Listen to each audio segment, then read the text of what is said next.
And you know, it's so striking to me if you actually think about it, that if you look at the world's really great philosophers, 98% of them simply trash mere empiricism or mere materialism. There's just no consistent, coherent way you can support that naive doctrine. No. And yet, virtually everybody's, you know, wake-a-day philosophy and practicing scientists and so on have a kind of a naive empirical or a naive materialist view of the world. Right. Whereas in the community of experts who look into it, none of them agree with that view. Right. So it's really interesting that I think it's important that people come to terms with the fact that naive sensory, naive materialism, naive realism just doesn't work at all. Doesn't work at all. And so once you got disabused of that, it's not surprising to me that then you started having, as you said, very intense mystical experience. Right, exactly. And I think that's part of the point, is once attention is riveted away from the shadows in the cave, as if they're real, then you start to be open to light of various other sorts. And it's not hallucinatory. No. It's more real than the naive realism that you just sort of transcended and included, let's put it that way. Absolutely. But what were the nature of some of the mystical experiences that you were having? Well, I'll tell you. The first was an intellectual illumination, where I was walking with some friends of mine on an October afternoon in a backfield at St. Anselm's. They have 500 acres. And all of a sudden, I saw the structure of being. It was intellectual vision, which is a rare, I think it's a rare. That doesn't happen more than 2 or 3 times a day for most people. For most people, right, exactly. But this was an overpowering experience because I saw this structure, and the way I saw it was, the way it came to me, the way I conceptualize it is that it really answers the question, why is there something rather than nothing? Yeah. Schelling's great question. And Parmenides and Heidegger. Yeah. And what I saw is that if you can conceptualize it, there is essential existence, which is, I guess, would be equivalent, if it's a valid description of Whitehead, of the primordial nature of God. Primordial nature of God. Right. Although I'm wondering if that primordial nature of God is our concept, where we haven't yet arrived at a fuller understanding of God, or whether it applies to God itself, you know.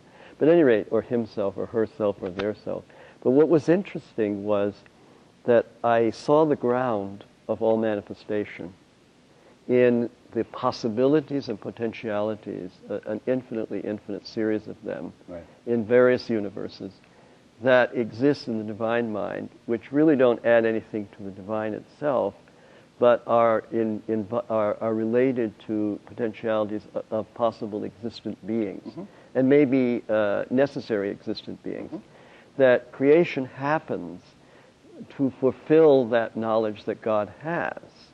Doesn't fulfill God's being as such, but the knowledge. And so that what is going on in creation, and what I lacked was the understanding of the relationship between time and eternity. And so what happened was, I saw that, and I saw this in a blinding realization, existential clarity that was overwhelming. And it just gripped us for like 15 hours. Us? I was with this group. You explained it to them? For 15 hours. And they were in it We were up all night. Yeah, the whole night. We were in it. And then one of them said to me, you must write it down. So in the morning, I wrote it down, and it became prefatory to a metaphysics of nothingness. Just a brief essay. I'll send it to you. But at any rate, so you see these essential existence and all these possibilities. And in all possible universes. In all possible universes. And this gives rise to what can, well, we call it becoming, or existence in becoming. In time. In time, which is contained by eternity, where all these possibilities and potentialities are being actualized. Now, when all the potentialities are actualized in existence, you have absolute existence, where the essential existence and becoming are integrated in absolute realization of all possibilities. God is all in all, if you will. Now, that never happens in time, but it already has happened in eternity. That's what I saw. That's a good afternoon. Yeah. I wanted to mention something about Hegel. One of the insights I got about Hegel, and this would apply to Plotinus and Plato, Spinoza, Kierkegaard probably, is that what I experienced about Hegel is I was reading one day a line in Hegel's Phenomenology of Spirit where he says, something like the moral life in its immediate truth is the ethical life of a nation. I read that sentence, and all of a sudden I experienced his mind, his consciousness. And with it came an insight that this was a rare species of mystic, that he is an intellectual mystic. He's jnana. He's a jnani. And I think the great philosophers have been jnanis. That is, they're both mystic and metaphysician at the same time. For those of you who don't know the word that Wayne was using, a jnani yoga, J-N-A-N-I, and J-N-A in Sanskrit is similar in our English. We have two roots to that. One is J-N-O, which is gnosis. So J-N-A and J-N-O are very similar. So jnana and gnosis are essentially similar words. And in English we have K-N-O, as in knowledge. And those are all essentially saying the same thing. So there's a great, great lineage of deeply realized beings who are also very, very gifted intellectuals. And they often express this realization through an intellectual love of God and an intellectual expression of that. And so a lot of people get a little, especially in our age of sensory immersion, when sensory whoopee is equated with spirituality, which is, there's nothing wrong with sensory whoopee, it's just a very small portion of what spirit does on any given Saturday night. But the intellectual love of God is somehow thought to be an abstraction away from God. It's just the opposite. It's a very profound expression of a mystical realization.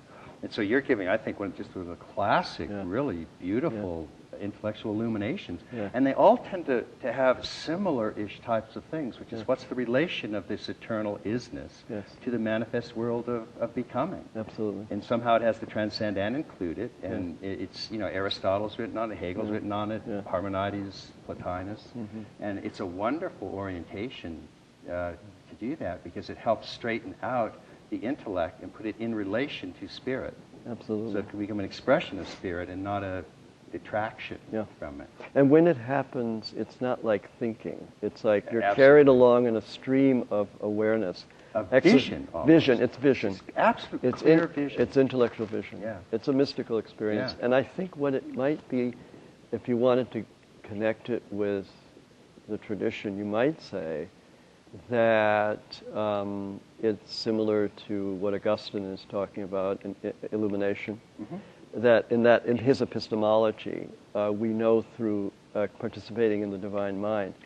This is an instance of that kind of participation in the divine mind, where you're kind of carried along in this incredible knowing. It's a knowing. And which is great. And there are obviously other kinds of mystical experiences, including nothingness, emptiness, openness, where there's no vision at all. Right, and not knowing. And not knowing. Not knowing conceptually, intellectually, but knowing knowing the divine presence, but not... But both are required. Both are required. Because we exist in the manifest world, and therefore we ought to have an intellectual way to understand that existence. And I relate to it, because many of the books that I've done come in that kind of intense, quick vision. And most of the books that I've done, I see in maybe 15 minutes. And it's just a matter of writing them down. And so, I think that's very important. And nobody confuses that with also direct suchness or direct conceptual less awareness, which is also possible. But intellectual illumination is a very important part of an integral approach to spirituality. Absolutely required. So that was good. So that was okay. Well, that was a good afternoon, that October. That was a great afternoon.